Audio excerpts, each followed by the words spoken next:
Hello everyone, welcome to lesson 5-7, graph on the coordinate plane. This lesson is found on page 403. Scavenger hunt. Maria hid the clues to a scavenger hunt for her hiking club. Use the map to show where she hid the clues. Identify the location of each clue. The first clue is hidden near a tree. What order pair describes its location? So we have it's near a tree. There's the only tree we have. An order pair would be, we always do the horizontal and then the vertical. So we would count 1, 2, but they're actually in increments of 2. So it's 2, 4, and then 2. So we have 4, 2. Maria hit the next clue at a location that is reflected across the y-axis from the tree. Where is it hidden? So we have the y-axis and it's reflected across the y-axis. Across the y means we have to find the opposite of the x because it's reflected across the y. It doesn't change up and down, so the y doesn't change. It's still the same height. It's still at 2, but the x is the opposite of the x. So we have 4 here, negative 4 there. And what location do we have? The library. Make sure you're copying everything down as all of these answers are key answers. 3. She then walks 3 blocks east and 2 blocks north to place the next clue. Where is it hidden? So 3 blocks east and 2 north. Here we have east to the right and west to the left, north up and south down. So 3 blocks east. Remember, we're counting by 2. Our increments are of 2 blocks. So if I walk east to the next line, I've walked 2 blocks, and it's saying 3. So the next one's only going to be a half a square, because it's every square is 2. So I have 2 and then 3, and then I walk 2 north from there. 2 north, so I have to jump increments of 2 from 2 to 4. And there we go. Where is it hidden? On the soccer field. The next clue is at a location that is reflected across the x-axis. So if we're here, we go across the x-axis from clue 3. Where is it hidden? Well, a reflection across would be the opposite of the y. Positive 4 is negative 4. So where is it? The playground. Okay, next question. Maria then hid the next clue under a rock by the lake. How many blocks east did she walk to the lake? So we're here and we're walking 1 block to get back to the y-axis, right? 1 block. And then plus 2 is 3, another 2 is 5, and then 1 half more. So she walked 6 blocks from here to there. Okay, 6 blocks in total. I hope this is making sense to you. I hope you're able to count, and I really hope the increments of 2 are not throwing you off. But I'm sure many of you can see quite clearly that she walked 6 blocks, because from here, and this is only a half a block, to here is 1 block, and another 1, another 1, so it would be 1, 2, 3, 4, 5, 6. The final clue tells the hikers to walk 5 blocks north and 3 blocks east to find the prize. What order pair describes the location of the prize? So we're here, and we're going to walk 5 blocks north. And remember, it's every 2. Each one of these counts with 2. So 2, 4, and then 5 is halfway there. So we walk 5, and then 5 north, and then how many east? And then 3 east. So we're here right now, and we're going to walk 3 half this way. So it looks like we're going to walk to 8, and then 1. Okay? We can do it again where we zoom in and you can see what I said. It was 5 north and 3 east. So from here we go 5. Remember, every half is 1. So 1, 2, 3, 4, 5. Right? 5 would be right there. Right? And then 3 east. 1, 2, 3. So my next point is right there. So when I count my x, I go all the way to the 8. So I'm 8. And then when I go north, I see my y-axis doesn't get quite to 2. It's right in the middle, so it's 1. So it's 8 and 1. And you can see that they're both positive because they're both in quadrant 1. Go ahead and copy those down, boys and girls. Graph order pairs. To graph order pairs, draw a dot at the point that corresponds to the coordinates. The coordinates are the two of them. So here we have -3, 5. -3, 5. Remember, it's always x first and then y. So we go -3, 5, and we draw our dot right there. And then now we're going to have mixed numbers, which is -2.5 and -3.5. So x right here and y right here, right? X, y. So we have -2, negative to the left, -2.5 right there, and then -3.5 down, -3.5. And there it is. Graph and label each point on the coordinate plane below. Okay, let's label P. P is -2, 4. Don't forget we have to label it, so we write our letter P. And then we have Q, 0, so it doesn't move left to right because it's 0, that's the x. And then -4, straight down. And that's going to be right there. Okay, and that's our Q, right? So we write Q. And then we have R, -half, -half. These are all ones, so -half is going to be right there. And -2.5, 2.5, right in the middle, right there. Right? 2.5, right there.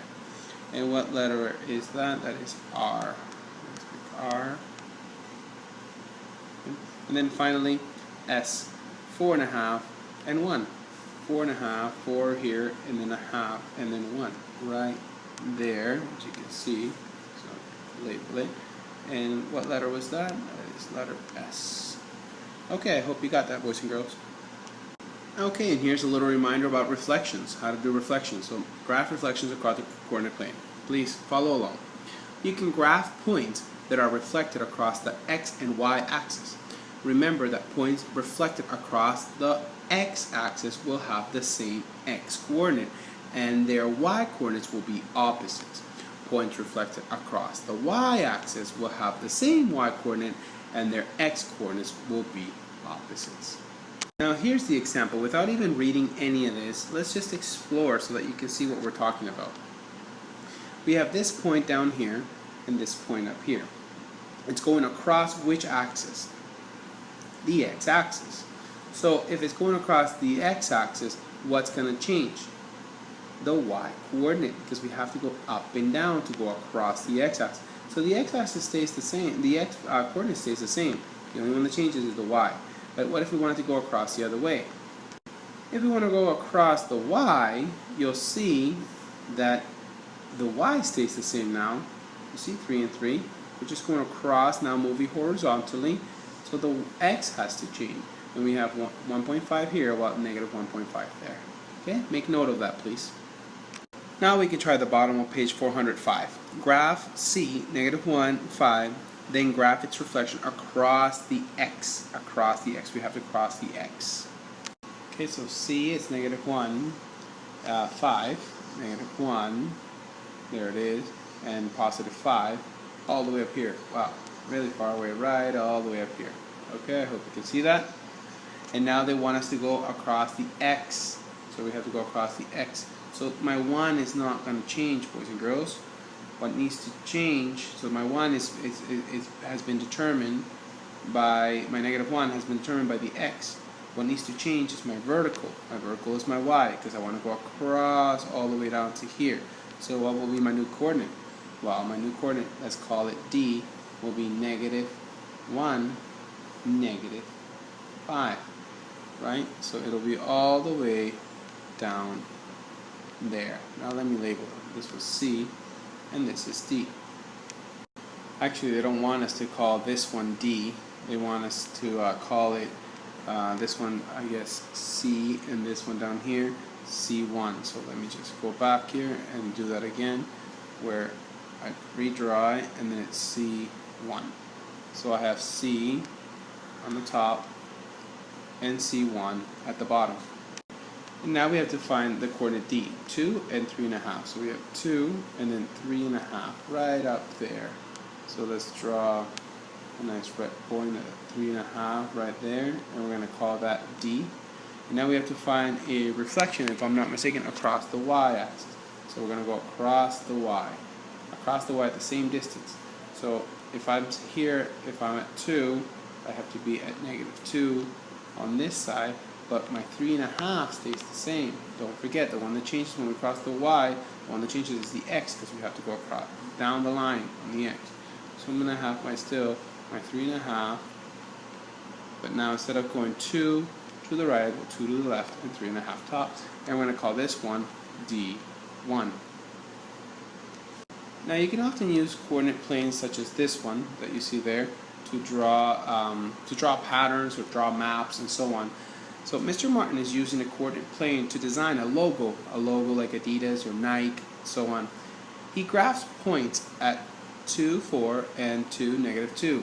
He reflects 2 and -2 across the y-axis. Then he reflects the new points across the x-axis. What figure is Mr. Martin using for his logo? So here we have a quadrangle, right? Quadrangle. So what is he using? He's using a trapezoid. So you can see that once you connect the dots, you have a shape. Now let's try it ourselves. Okay. Miss Scholl is drawing a map of the school. Her room is at -3, 4. -3, 4. And the gym is at 3, 4. Okay, the gym is at 3, 4. Looks like a reflection, right? Looks like a reflection across the y-axis. So that would be 3, 4. Okay. The library is a reflection of 3, 4 across the x. The library is a reflection across the x of 3, 4. So we still keep right over here. Okay, we keep our 3, but we're going to change the y to -4. Okay, that's the only one that changes. So we have 3, -4, right? And then what are they saying here? This point is reflected across the y-axis, across the y. Remember, here's the y, across the y. This point is reflected across the y to graph the office. What figure is graphed on the map? So then we go across to graph the office. So we keep now our -4, right? Our -4, we keep -4. But what becomes of the x? It becomes the opposite, -3. And so there we have it, -3, -4. Okay, what shape do we have? It looks like we have a rectangle. My lines are not straight because I can't use a ruler on the screen. But yeah, please go ahead and write a rectangle. And this is a key answer. Here's a guided practice. Please leave it for class so we can do it together. But please complete the independent practice on your own. If you need any help, remember you can always rewatch the video or go back to the examples in your text. For 15 and 16, I'll help you with those. On a coordinate plane, draw a triangle ABC with vertices A, -1, -1, B, 3, -1, and C, -1, 2. Find the area of the triangle in square units. Area of a triangle. We learned this formula in 5th grade. Area equals half the base times the height. So let's figure out what that is when we count the squares. First, let's graph these points. Let's find A.